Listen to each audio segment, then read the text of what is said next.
Well, so today is After Dark X Spaces edition, and Indeed. I think it's our fourth episode on Twitter Spaces here, on X I think Spaces so. here. Yeah.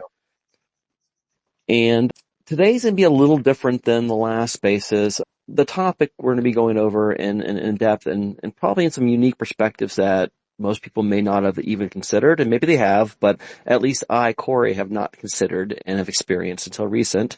And we'll get more into that, is on character death. A couple disclaimers out here. First one is this will probably be somewhat emotional because of just the experience I went through as part of this and my journey around that and kind of the discussion around that. Mhm. And then the second one is there is a spoiler around what happened last episode, on around episode 37. So if you want to hold off, those who are listening to this afterwards until you've watched that, do that and then come back to this. Otherwise, just forewarn that there is a little bit of spoilers around character death has happened, and things around that nature. So, just wanted to give that up. Mm-hmm. So, Yeah, yeah, go ahead. I was gonna mention that, but you got that in there, Corey. Yeah. Spoiler. So, Yeah. Angel, this is what I want to do. So, I want to start off with a player perspective for those who also join or listening. And when you look at character death, there are two aspects, or there's a couple combinations of things that kind of bring into the formula. But if you're a newer player, obviously that's a factor, plus how much time you spent with that character, whether it was a week or two or if it was 10 years. Those Yep. are all factors that are going to have into how you emotionally respond to things and what you felt that you may or have not got accomplished, done, yada yada. And then someone experienced, myself, where I've had 10 plus years of LARP and 4 plus years of Armageddon, had several characters die throughout that process. It's a Yep. little easier because you've been there, done that. Again, time investment also has a factor in that. So just kind of as a general theme to set the stage there for those who are listening, those things are factors, and we'll get into details around that. And so, Angel, I would like to kind of go through the flow reasons, and then I'll pause to get some feedback from you or anyone else who wants to join the stage, if that makes sense. Sure. And this is all new to me. So Yeah, I'm this is I'm eager. I'm eager to dive in. I know you were having a process, but that's about all I know, Corey. so Thursday. So at 2:15, I woke up, Angel, and immediately rushing into my head Hmm. was just thinking, briefly, just like maybe a minute or less, about Merrick. And, yeah, there's different threads I could have went down. So Merrick died, by the way, guys, last episode, or he fell. And so I want to start off the stage there. And so I'm going to kind of go through the player perspective as something as raw and recent as literally last week, last Tuesday. Yeah, And so this is just days ago. just days ago. And when I woke up, I spent just a brief amount of time thinking about Merrick and kind of like all the possibilities, everything from, him meeting, with the crone Mm-hmm. and aspects around that. And if that crone represented his darker fear, actually. And so there's some analogy stuff that I would like to eventually delve into at some point with you or reveal when appropriate. Was that more of a representation of his fear, physically manifested, or his darker secrets, or his darker side of his PTSD? These are all things that was going through my head, very brief flashes of that, to obviously, working with Marcus to help, resolve a problem with him, be able to ever have kids with Jasmine, Mm-hmm. his partner, his wife. And so those were just some of the aspects. There are two or three things around to other threads that could have happened, but, that was very brief. And for the first time for me, maybe for others, but for me, something happened. My mind's eye switched pretty quickly to other people. And I briefly thought about, Titus and Marcus and kind of how they are feeling and how my passing has affected them emotionally and physically, emotionally and spiritually. But it really honed in on Jasmine. Mm. And this is the first time, I had a lot of, relationships in LARP where other players played, the partner, and all the relationships, very few NPCs. Hmm. And because they're players, that's a whole different aspect. And I'm not going to delve into that right now. But with Jasmine, I mean, she's an important non-player character. And for me to Yeah. put a mind's eye on that, and as I went through that process, I had a very visceral reaction, emotional. And as I went through there to thinking about the 30 plus years that this woman, after I came back from my situation Hmm. as a slave, knowing that I had both physical, emotional, spiritual, and mental wounds and scars, and for her over these years to just thinking about how she supported me, both from trying to, she knew she couldn't heal those things on her own, but to at least soothe them, comfort them, maybe distract me from those sort of wounds and Mm. scars, to being a, a support person, a caretaker really of me, and the sacrifices that she made in that process and decisions she made out of love and care and duty and dedication, and why she made those decisions to stick with me to the point where I ostracized ourselves, creating that room behind the Yep. door, Yep. totally, it's an anathema In the in the Kithi Kithi. culture Yeah. to do something like that. And the fact that she stuck with me and how this impacted her, and just going through that, I started to cry Wow, because Corey. of just thinking about another person literally putting their life on hold or at least changing it, and all that energy that poured into it, and all those aspects that she made, the sacrifices she made to stick with me. And so going through that process, I literally just teared up thinking of another person and how they would do something like that. And that's just one person. So going further Mm. from that, I started to think about, I flashed back quickly to the episode of where, and I was a little surprised. I mean, I probably shouldn't have been, but I was a little surprised about the time period for me to be able to interfere or interject potentially with, my passing as I floated away. And Mm. as that scene specifically had to do with, helping Nalishli kind of bring herself back, into being, and to, take a hold of her internal rage and her demons, and get back control. And through that process, I really had this, like, I wanted to do more of a gladiator moment where I wanted to describe kind of the scene with my last moments of what Merrick was thinking. But because of the fact that that situation and scene was very much, the intention was on bringing Alicia Black from basically killing Marcus, Yeah. I wanted to make it distinct, and I ended up choosing 3 words in that, and that was, Jasmine, I'm sorry. And dot dot dot, by the way. And there's, Hmm. anyone could abstract from that. I am sorry for all the all the fears I caused. I'm sorry for dragging you into having to take care of me and putting up with me. And I'm sorry for not being able to heal as fast. I'm sorry for putting you behind a room and isolating you from others. I'm sorry that I could not bear a child with you.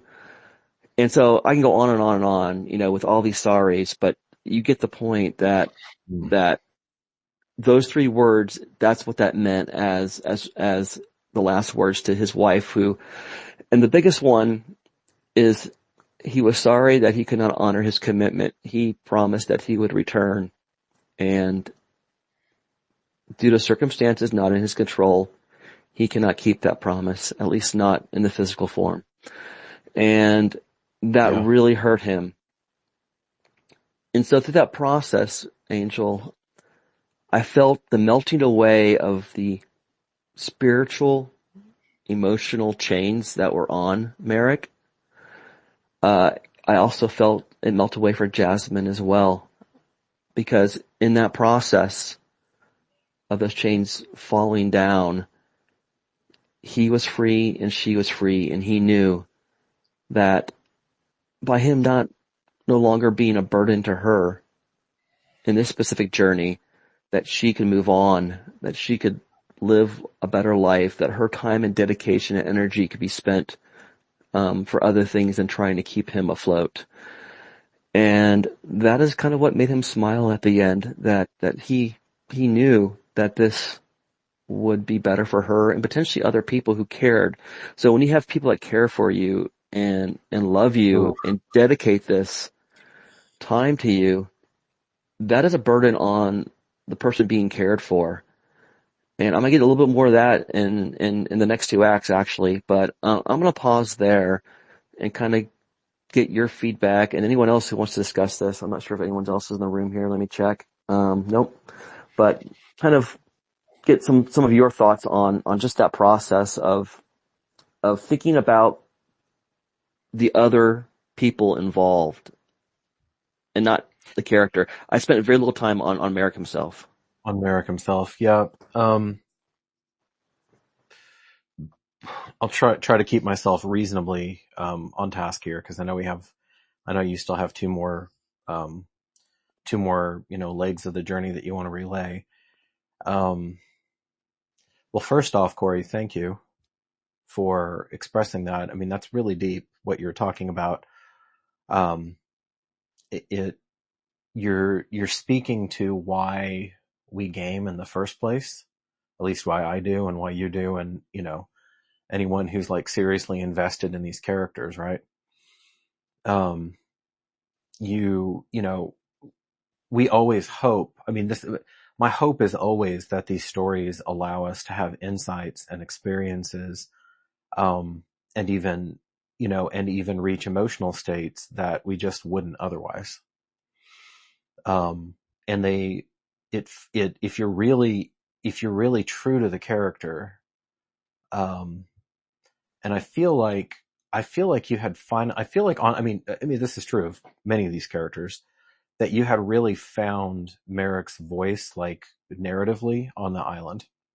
Yeah. Um, because it burns away all of the superfluous stuff and the distractions, and it really forced everyone to all of those characters have grown hugely on this island. Um, It's very you true. know, and Merrick was in a different place than the other characters because he was the senior character in terms of age, and experience. And so he was in a different, but at the same time, he was, like you alluded to earlier, he was really mired in just these heinous teenage traumas that he had gone through. Yeah, I had these spiritual chains and mental chains that were there Yeah. for decades. And For, yes, I mean, for decades. I mean, it's there in the artwork and the intro, which, Anthony did an incredible job, emphasizing, and you gave him some really good direction there to, like, if you pause at the intro, you can actually see the chains glitter for a second. mhm. Um, so kind of with all of that in mind, um, no, I don't know if this will surprise you or not, but at one point, I don't remember exactly what it was, but at one point I kind of started to get choked up as well. And, and it was because I knew exactly what that I'm sorry was. Like, I knew exactly what that meant. I don't know if anyone else at the table knew. I know Randy got at least part of it. I actually have not discussed that in particular with the other players yet. Um, Yeah, but that was, I'm hoping the viewers see that those two words had a lot of weight behind it than just those two words. yeah, yeah. I mean, there's the surface thing, there's the surface piece of, I'm sorry, I won't get home. But there was so much more to that, and one of the, one of the difficulties, one of the difficulties in portraying Merrick particularly in a war story, is that you have a character who is actually really caring. in a lot of ways, and yet is also really vicious in a lot of ways, or could be. And both of those were true at the same time, and it's a dichotomy. It's a dichotomy in the character.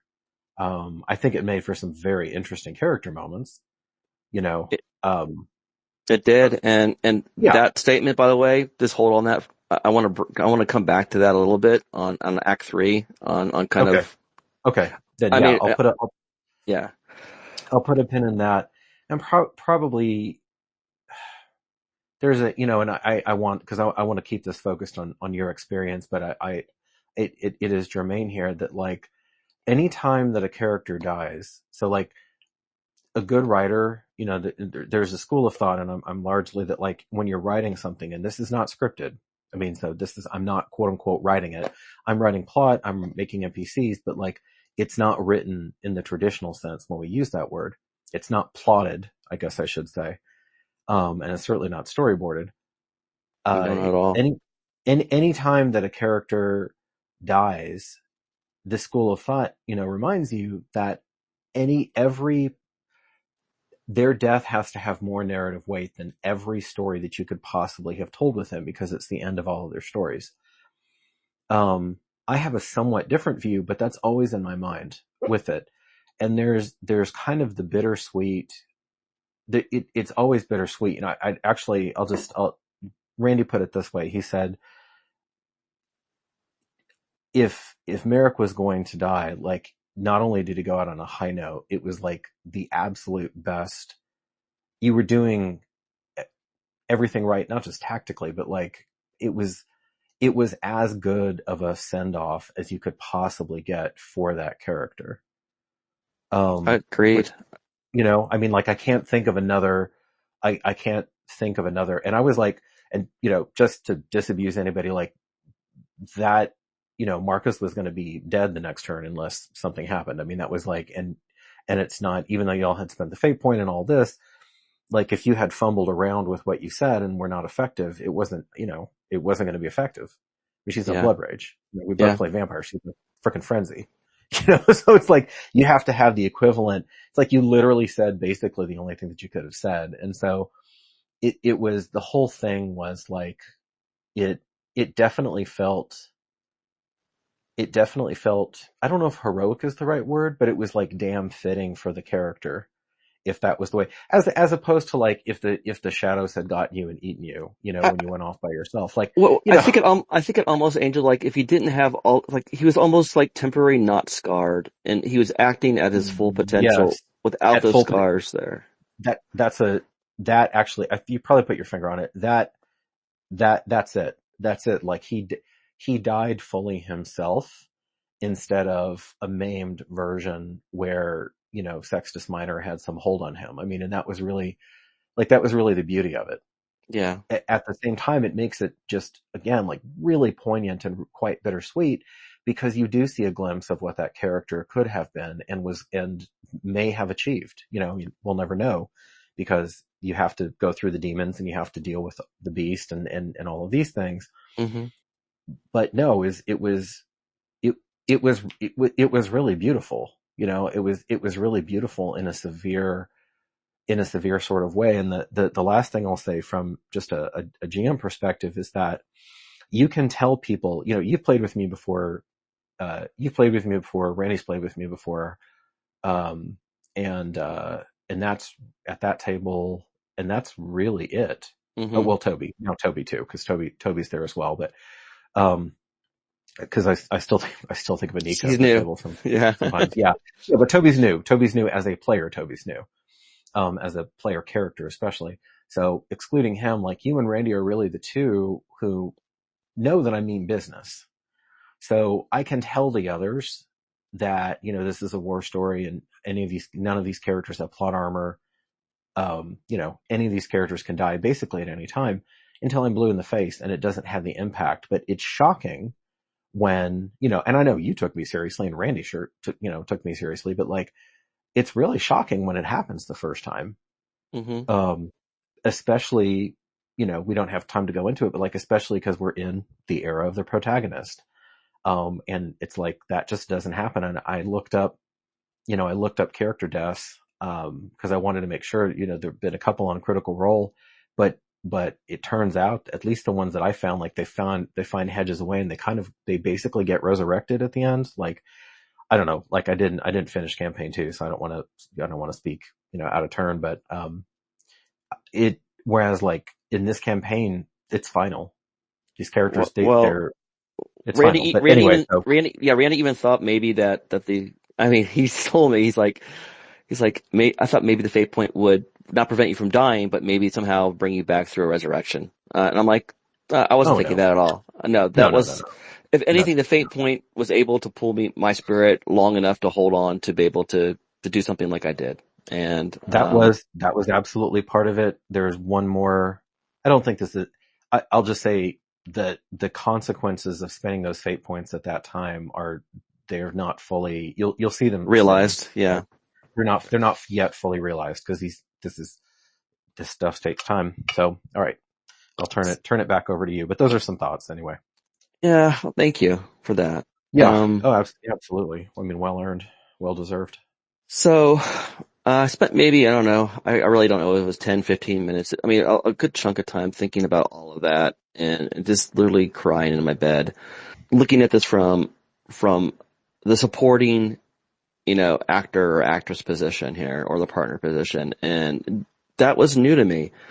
Wow. I never thought about that. I thought about other PCs because remember, most of my time was in LARP where I got very deep into Yep. characters. And so Yep. these were Yep. player characters. And so, yeah, we could talk about it and I could see and I knew the emotion and they had co-writing of that emotion, obviously. But Sure. when it's Jasmine, it literally is wearing her hat and being her in this moment of time and the visceral reactions of what that would feel like being her, thinking about this. And as she may be thinking about this once she hears, of the news. Um, but then Corey being the abstract kind of, people don't know me. I'm a meta guy. I can kind of pull lots of pieces together and I go different places. And so from a metaphysical or just a I guess just more like just the next level, I immediately went to military couples and partners, Angel, Mm-hmm. Yep. and started thinking about how that's what this is. And when they go on It deployment is. and when they come back with those emotional, physical, mental, spiritual scars and how those supporting partners go through the same thing. I watched it, and the divorce rate is shocking. It's shockingly high. And yet Jasmine stayed with me for 30 years. Yeah. And not just one deployment, but then a second deployment Oh, yep. and Yep. potentially not coming back from that and how that impacts not just the individual deployed, but everyone else who loves, cares for them and the time and energy that they need to put in to help them through the healing process. And whether it's counseling sessions to whatever, and how it puts real people's partners and loved ones, their time and energy gets sunk into that, hoping that they can help this person recover, and they want to. On the other hand, it's an anchor, to some of their story and their time and energy because it's focused on that. And I was just thinking, the sacrifices that friends, loved ones, and family make with someone who comes back from deployment and that energy that could have been put towards, other things, life moving forward things, other people. Mm. And it gave me a new perspective. It allowed me in the best, I guess not the best, but the only way that I could potentially feel what they feel going through that mind's eye of a military couple and how the loved one who has someone come back with those scars, those issues, those things, those demons, that PTSD. Um, and I cried again because, obviously right now there's a lot of that going on. And, Unfortunately, yes. and just putting myself in and now when I see, a military person and their supportive family, I don't know how I'm going to react. I'm definitely going to be reacting differently than I ever have before because I went through that experience. That's pretty extraordinary, Corey. Yeah, it's, I mean, again, you're talking to some of the base, like some of the fundamental, most important reasons why we game, why we engage in this activity. Because what you're talking about is like a, like a significant expansion of your own personal experience of empathy, like true empathy of feeling, of like literally feeling what they're feeling, and that's like a precious thing to experience. It really is. Yeah, I've never, I don't want to say never. It was a unique experience to cry as an NPC and then to cry Ugh. as imagining myself, in this couple's, experience and seeing that deployment and the fear of the partner as the other one goes off for deployment, or maybe they both deploy, it doesn't matter. And are they coming back? And when they do come back, how they deal with society and are they ostracized and how do they, they're a support person and that's a lot of time and energy, to be a caretaker in whatever form or fashion that ends up being, them and the family, depending upon the It's situation. hard. It's hard. It's so hard. Um, and that leads me to a next level of, I don't know, philosophical and metaphysical, abstraction, but very applicable in my mind. And that is the choice for someone at any point in time, but to end their story. And we all Mm, know that people go through different mm. abuses. People are adopted and they have abandonment, related, mental, questioning. Um, and when someone is in this state emotionally, mentally, spiritually, and in some cases physically, a lot of times, Angel, we focus on the individual and how to help them. But what we don't necessarily think about, or maybe people do and I haven't, and maybe a me thing, is maybe there are two things around this. One is their own quality of life and where they feel or think they're at with that holistically. Yeah. And the other one is the quality of life of those who care and love for them. And what does it mean holistically? Is it better off for them not being that anchor so that they can move on and they can be more productive in life? And I thought about this and there's no wrong or right answer, but what I came to a conclusion on, at least one conclusion on, is as long as the individual feels like they have something to contribute, I am kind of like, no, you shouldn't go. And I will be there to support you no matter how much energy or time it takes. As long as you feel that you have something to contribute to this world and society and you're motivated. When they feel like their story's done and there's nothing left, if they're, on a respirator and they're just a physical body, for example, I mean, I can go on to do Mm. all sorts of examples. It's more of a drag on the loved ones. And I don't mean in a drag in a bad way. I meant the emotional, like showing up just to watch someone, in a hospital on a ventilator. And that's all you're doing every week, once a week. And the time and energy, emotional drain that has, the financial drain it may have as well. True. I just think about the choice of the individual to choose based on the balance of those two things, of their personal quality of life and who they're impacting, when it is time to go. And I've personally experienced this. Yeah, you have. And I'm going to go there. My mother had lupus at 50. At 75, she was diagnosed with cancer.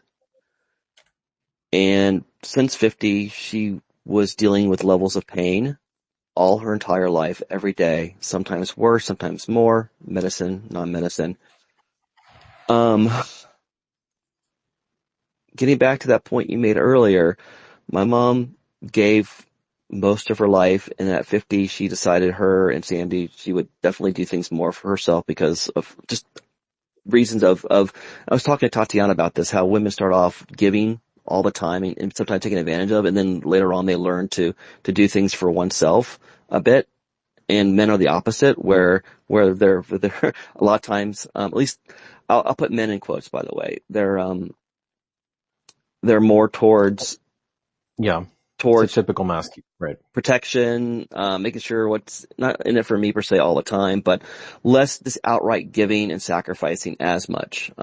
Again, a typical male. I'm not saying all males by any means. And then they eventually, as they get older, they become more philanthropic. They decide to give a lot more themselves. And I was thinking about how maybe why maybe there's attraction. Again, it's a whole side conversation here, but between younger women and older men, and why there might be a alignment around the emotional empathetic component of where they're at in those Hmm. stages because of that, and vice versa. And I'll put a pin on that for a later discussion. But getting back to my mom, she went through that change. She, and not until the end, even indicated she was a strong woman, how much pain, and we didn't even know that she dealt with day to day. Towards the end, Sandy got more of a realization because that pain eventually became a point where it caused her to snap more than she ever would. And the fact that my father, was able to deal with that and handle that, and as a caretaker for over 4 years, where literally as it got worse, Yeah. caring, feeding, cooking, his life, they used to go out and have fun and dance. And so the quality of life changed quite a bit. And my mom's quality of life as it went down also, rightfully so, wrongfully so or rightfully so. But the caretaker, the direct one, in this case, my father's life also changed quite a bit. And he was kind of dragged down with her.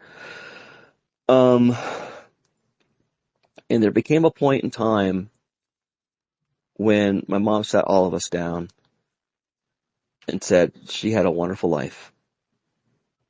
Her story has been told. It's been a great story, and it's there.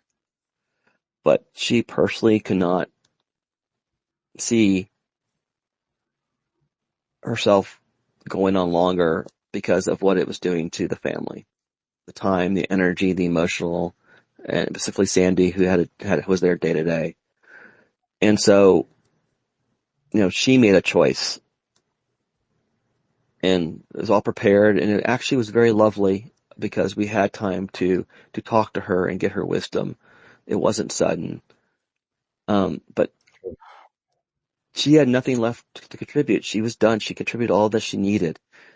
And the scales weighed differently in her mind, that her being here was much more heavier than the amount of time and energy that we were spending trying to keep her here.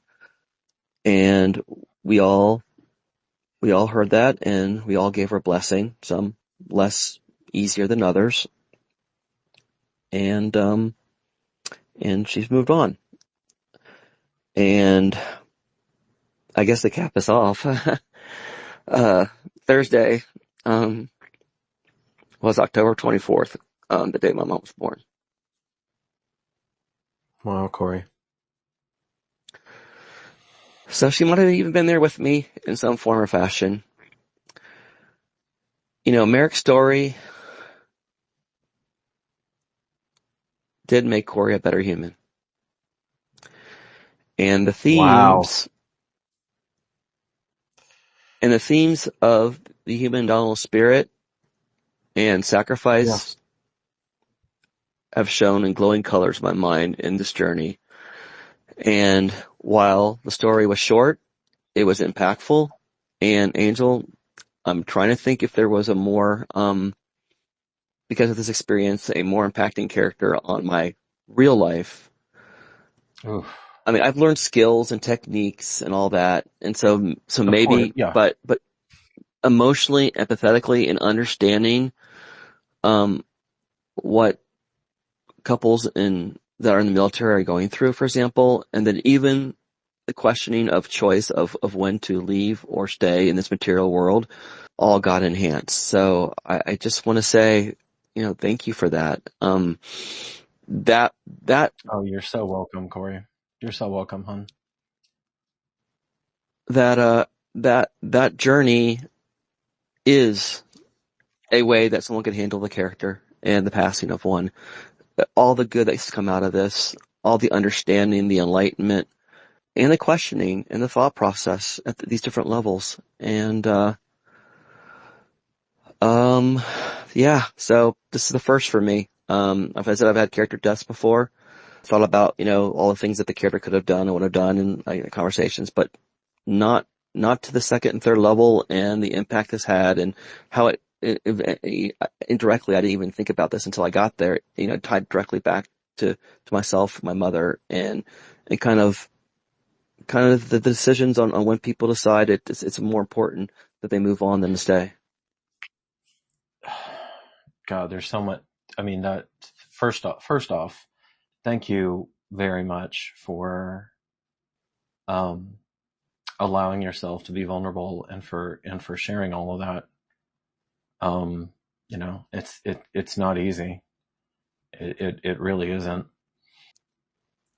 I'll make the obvious observation that you are a deeper person than you were in your 20s and in your, and I knew you were in your 30s, and it's not like you were shallow or anything, but like I've seen you continue, and hopefully we all do this. Not everybody does, but I've seen you continue to learn, continue to grow, continue to feel. Um, and actually, I would say, Corey, as I know you today, you are a more compassionate, empathetic person than when I met you. Actually, um, I would agree with that. you know, um, Yeah, you also have I would say a broader vision now than when I met you. Um, I mean, you could always look at things tactically and strategically, of course, but I'm talking like yeah, I mean, as a wisdom, you know. Um, yeah. So, I mean, um, this is really why we game, so that we can explore parts of ourselves, so that we can develop them. I think the fact that Merrick's story tied so powerfully um, into the themes of the overarching campaign is pretty remarkable, about sacrifice and the indomitability of the human spirit. Kithki or not, still human spirit. And I I don't, certainly from a narrative perspective or a plotting it out perspective, I can't say that the impact of his death outweighs all possible stories that could have been told with Merrick Touchdown, rolling forward. But I will say that as these things happen organically, it definitely had it had a deeply resonant rhythm and rhyme to the campaign.